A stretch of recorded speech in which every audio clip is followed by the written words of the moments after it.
Have you ever wondered how the mechanism of absolute power works? Not in Orwell's books or dystopian films, but in real life, here and now. We are going to the heart of the most mysterious country of our time, Democratic People's Republic of Korea.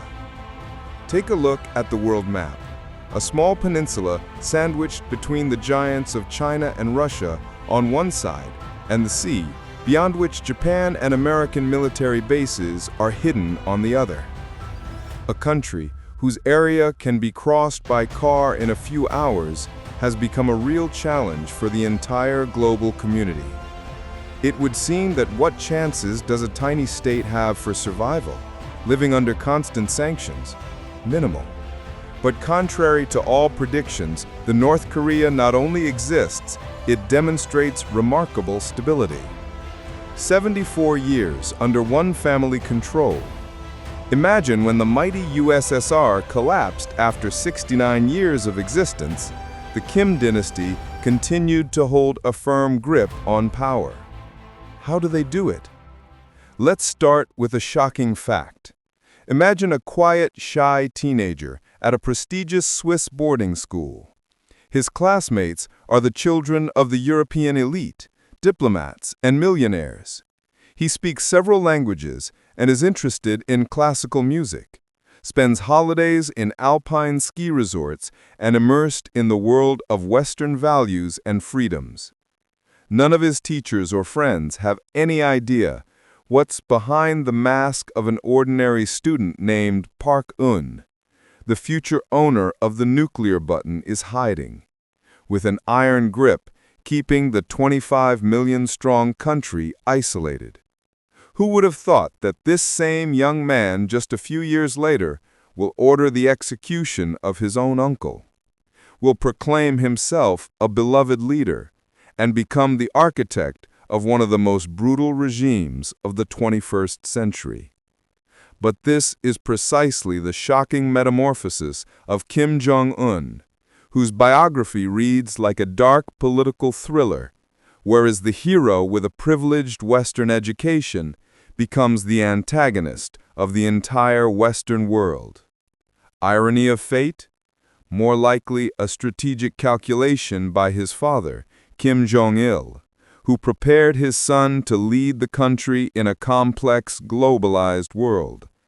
However, the mystery of the transformation of a Swiss student into a ruthless dictator, just the tip of the iceberg. The true roots of the North Korean phenomenon go back much further into history.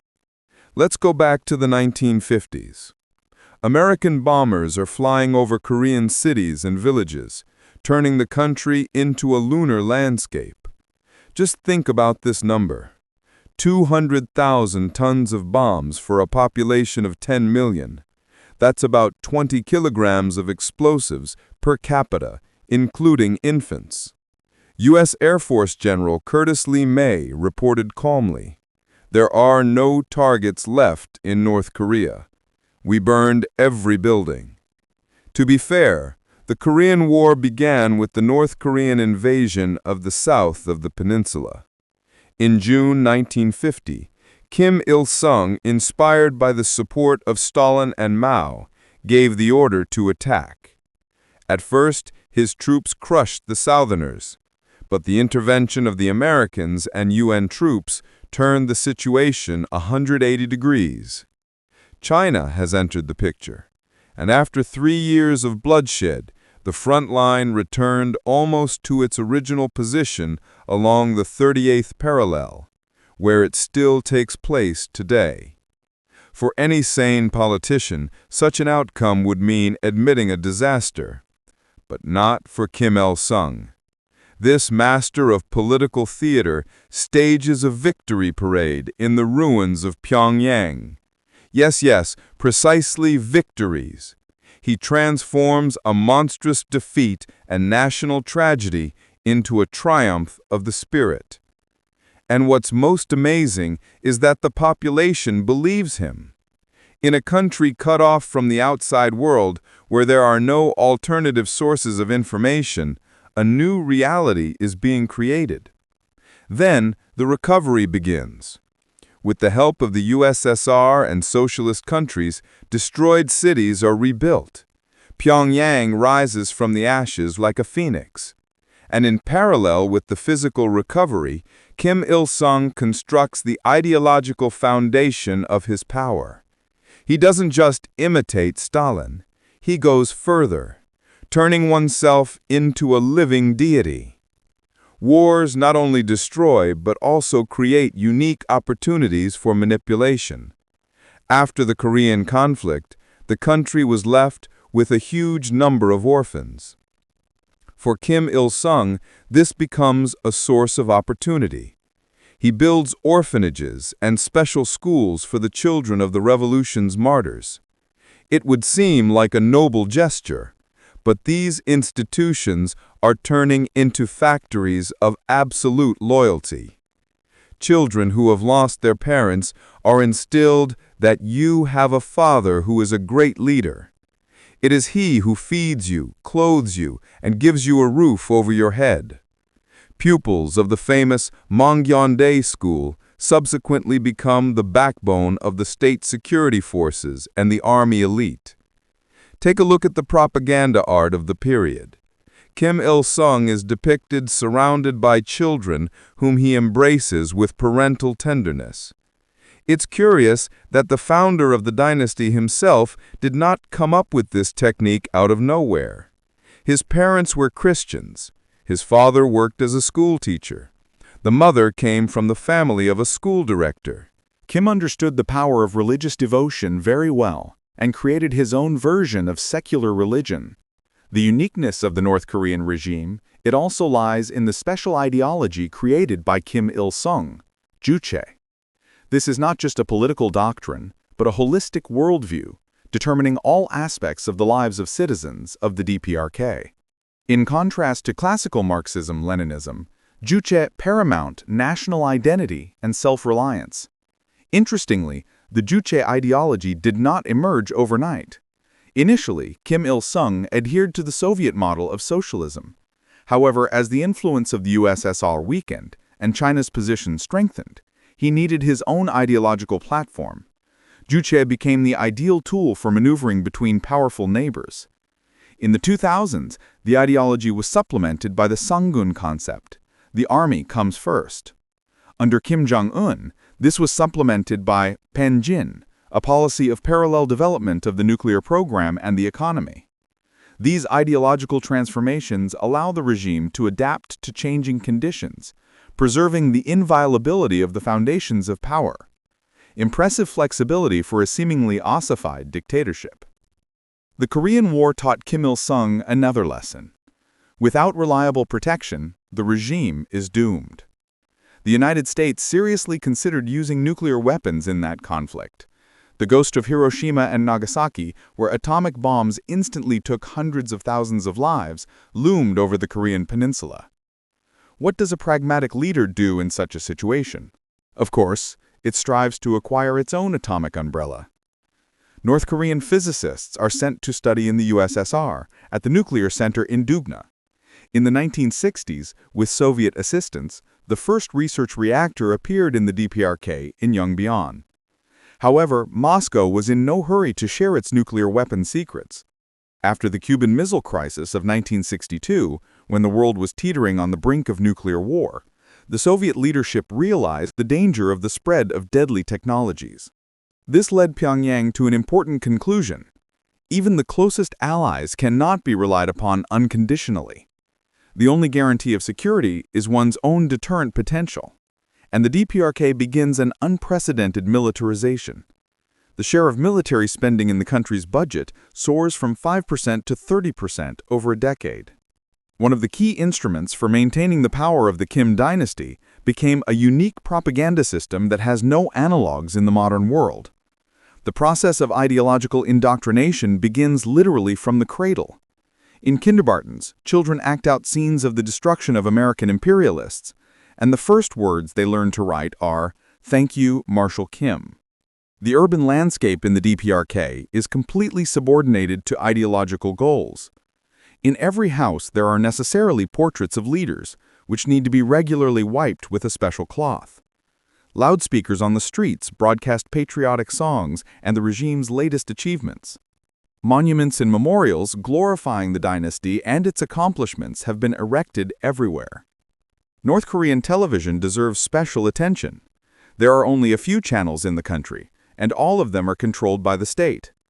The announcers speak in a special pathetic tone, as if every news item is the greatest event in history. Curiously, the televisions themselves, especially those issued by the state, are configured so that they cannot be turned off completely. You can only turn down the volume and brightness. Thus, propaganda penetrates the subconscious even during sleep. By the 1990s, Kim Il-sung had become an object of almost religious worship. But the universe has prepared a severe test for the Kim dynasty. First, the Soviet Union, the main donor and protector, collapsed. Then, China embarked on a course of market reforms, cutting aid to its neighbor. To top it all off, Kim Il-sung himself died, handing over the reins of power to his son, Kim Jong-il. And then the inevitable happened. A monstrous famine engulfed the country. According to various estimates, between 300,000 and 3 million people died from exhaustion. Western experts had been predicting the collapse of the regime for months, but they were wrong. There are many myths circulating around North Korea. For example, that they still eat grass there because of hunger, or that leaders are shot with anti-aircraft guns for the slightest offense. Reality, as usual, is more complex and interesting.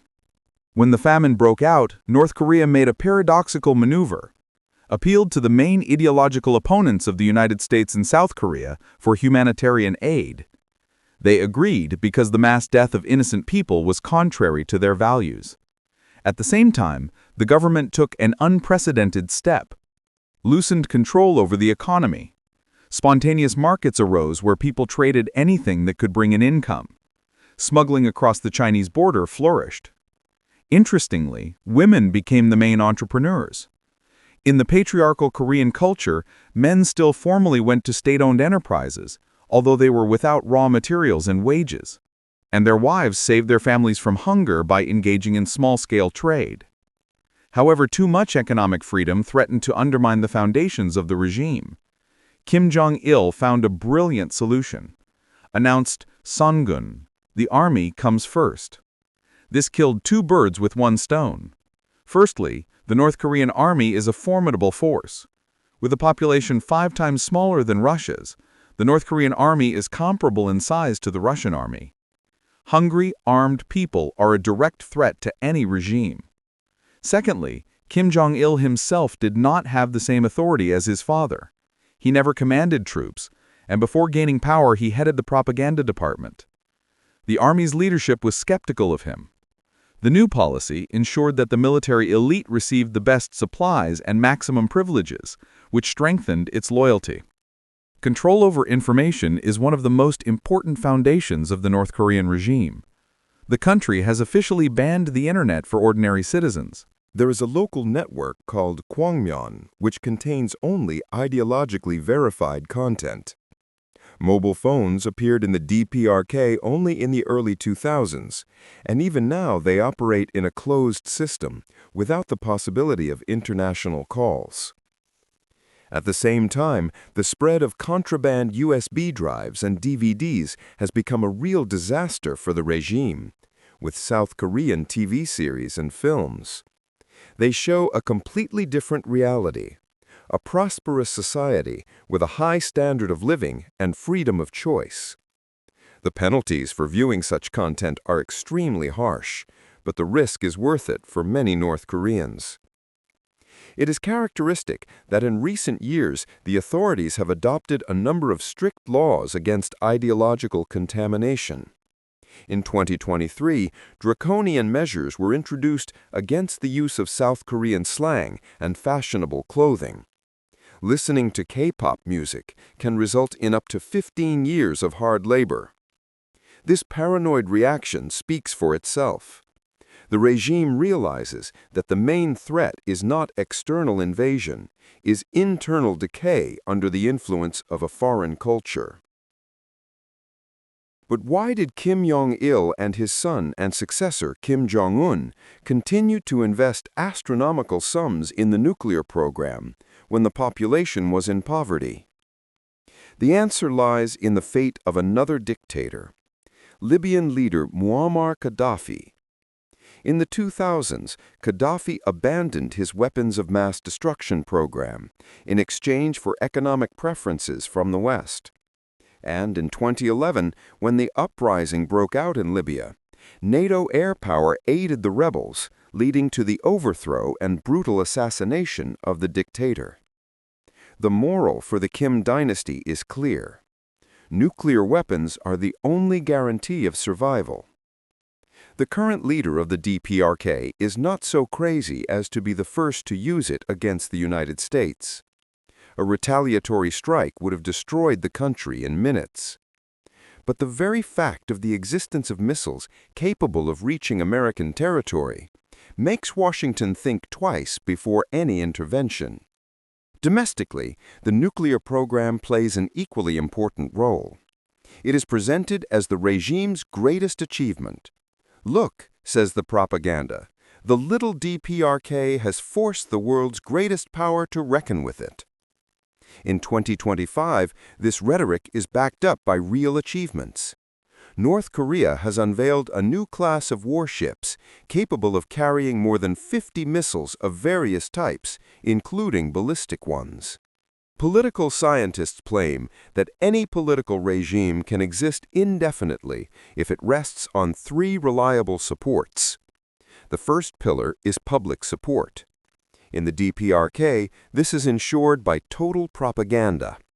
The North Koreans are being told that they are living in a besieged fortress, surrounded by enemies, and only wise leadership protects them from destruction.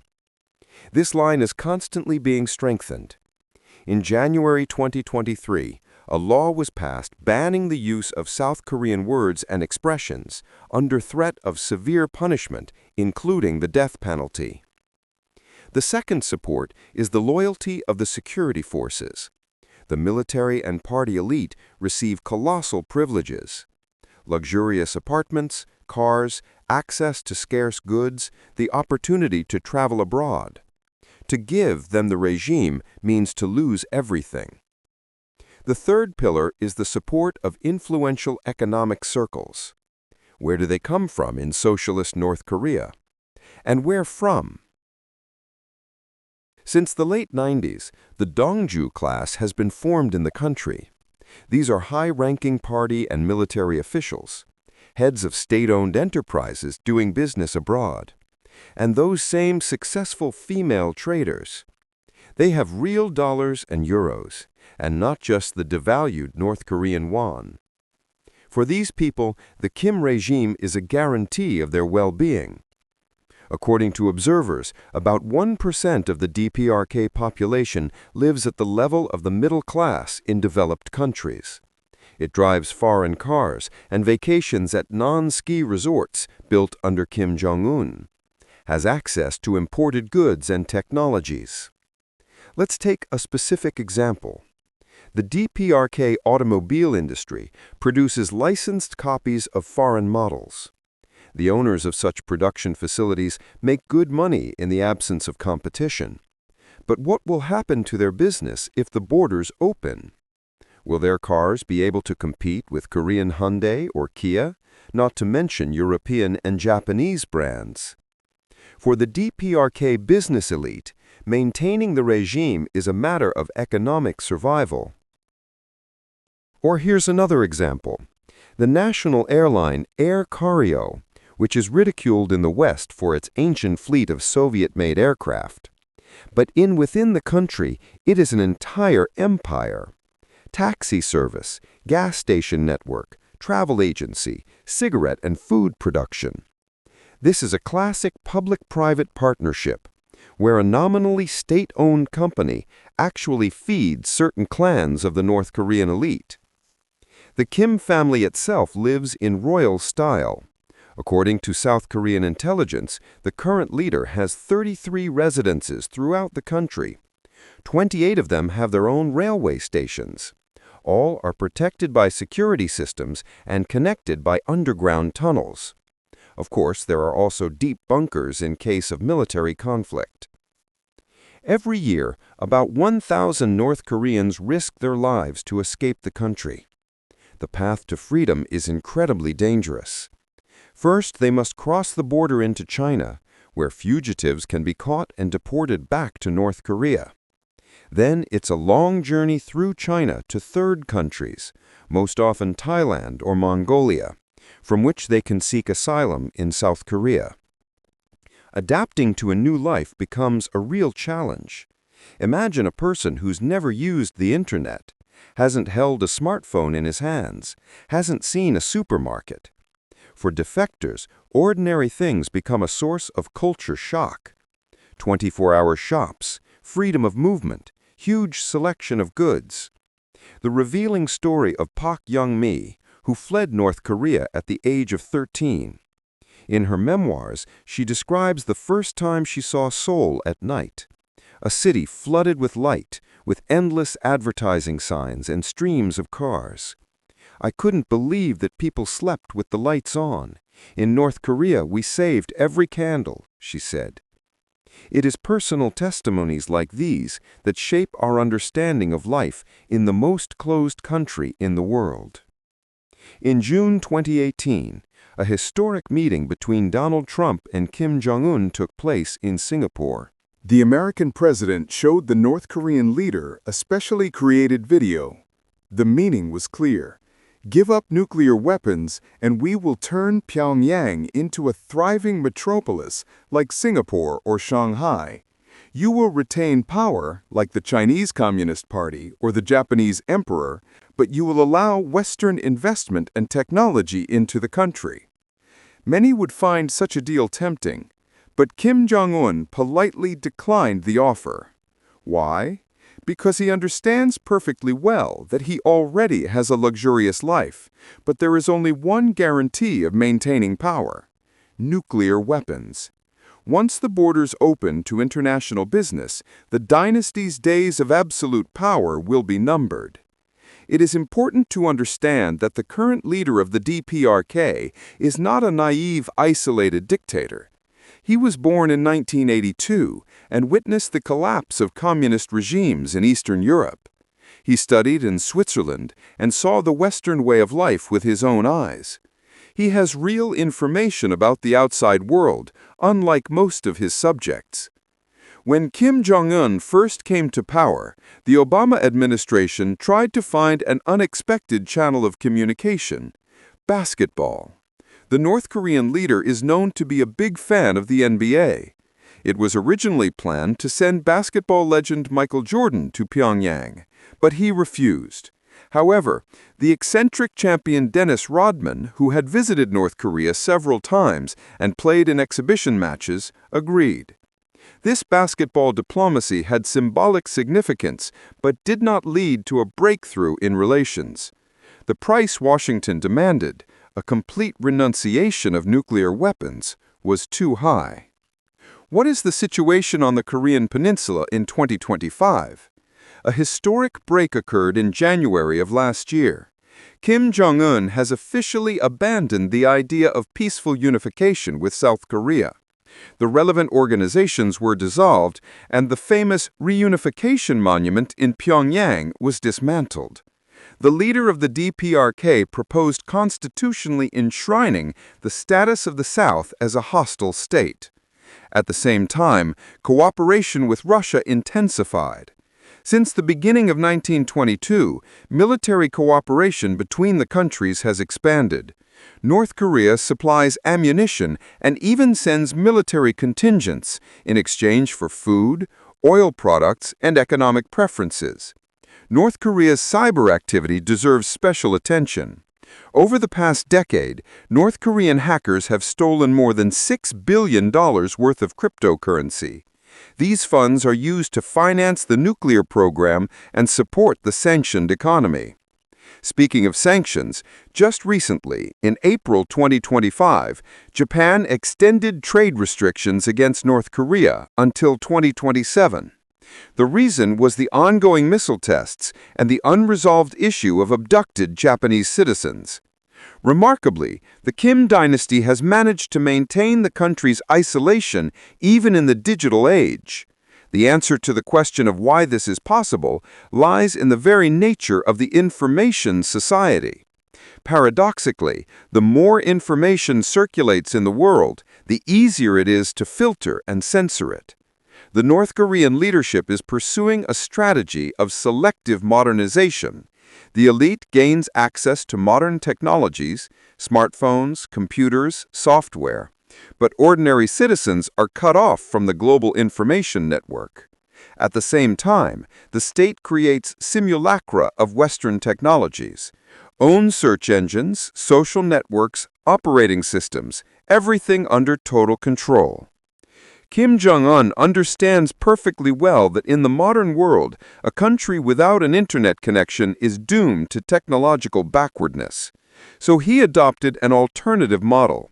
The DPRK is creating high-tech islands where world-class specialists in cybersecurity and programming are trained. These specialists are then used to obtain currency through hacking attacks and develop surveillance systems within the country. In essence, the regime has turned the technological revolution to its advantage. So why does the world need North Korea, a country that consistently ranks last in international rankings of freedom, economic development, and quality of life? A target for humanitarian missions, a geopolitical trump card, or a dangerous precedent, proving that even in the 21st century, a dictatorship can successfully resist globalization. In terms of maintaining power, the Kim dynasty has performed flawlessly. They neutralized all internal rivals, constructed a working ideology, created an effective nuclear shield, and formed a class of people with a vested interest in maintaining the status quo. Their policy is reminiscent of the famous thesis of the Chinese reformer Deng Xiaoping. Let a few get rich first. But this phrase has a continuation. And then everyone should get rich. It is this second part of the formula that the ideal dictator must prevent at any cost. It is necessary to constantly keep the wealthy elite in fear, convincing them that without the current regime, they will instantly lose all privileges. But ordinary people cannot be allowed to die of hunger. This will cause a riot and not significantly improve their situation. This will give rise to independence of thought and demands for freedom. What future awaits the DPRK? This question occupies the minds of political scientists and international relations experts around the world. The most likely scenario is maintaining the status quo with gradual economic liberalization along the Chinese model. However, the key difference with China is that in PRC, economic reforms were carried out under the guidance of a strong leader with an impeccable revolutionary past, Deng Xiaoping. The Kim dynasty cannot afford such luxury, fearing that any relaxation would lead to an erosion of power.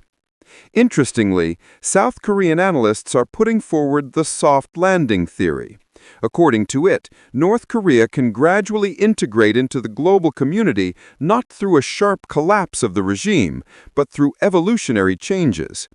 Kim Jong-un, raised on Western culture, is theoretically capable of becoming a Korean Gorbachev. But for this to happen, the international community must offer him sufficiently convincing guarantees of personal security and the preservation of certain privileges. In any case, the experience of the Kim dynasty represents a unique case of political longevity in the modern era.